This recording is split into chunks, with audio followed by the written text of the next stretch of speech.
Hate cannot be the new normal. Unfortunately, 10 days since the election, we have seen a disturbing and escalating trend of hateful actions often carried out in the name of the president-elect.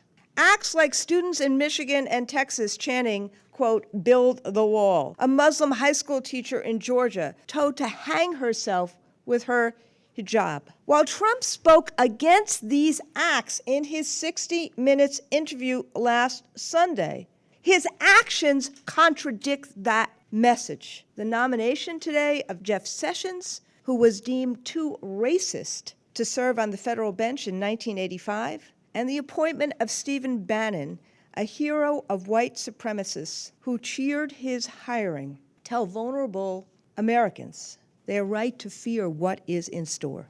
So, in the American labor movement, we have a saying, which is, which side are you on?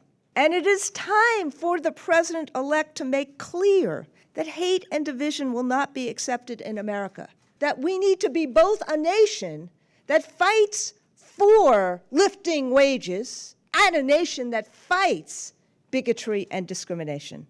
We call on the president-elect to use the power and authority of his position to clearly, loudly, and unequivocally denounce hate and bias, and make clear that all Americans will be treated with dignity and respect.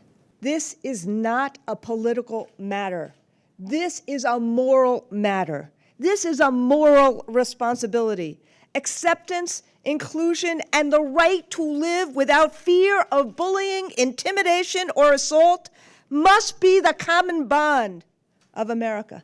Hate cannot be the new normal. When the words of a candidate and the president do not espouse a vision of shared prosperity, safety, dignity, justice, it's just wrong, it's unchristian, it violates our deepest moral values.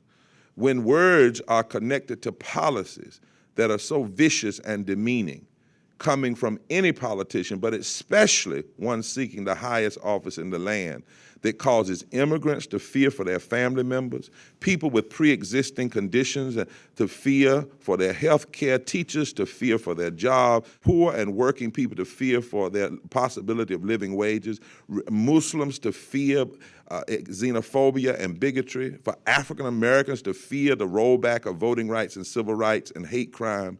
These kind of public speech and public deeds are in no way religious and are certainly not Christian. Each day, with more and more proposed appointments to counsel him, we are concerned. Lynn, who said Islam is a cancer, Jeff Sessions, who was too racist to be a federal court judge, who was complimentary of the Klan and called the civil rights organization communist, and Bannon, who's connected to alt-wrong, full of racism, homophobia, and extremism. And this is not about left and right. This is about right and wrong. We must counsel him to repent of what he has said and repent of the plans he is making to fulfill his word. Doing a calm interview is not enough to rectify his chilling words and his chilling proposals. The day after the election, an African-American student found racist graffiti in one of the bathrooms. Whites only, white America, and a vulgar message with the N-word. The bottom of that door was the phrase Trump train. When the rest of the student body and faculty heard about it, we were appalled. And our school became an unfortunate example of the divisive rhetoric in the election. And there is a silver lining in this unfortunate incident.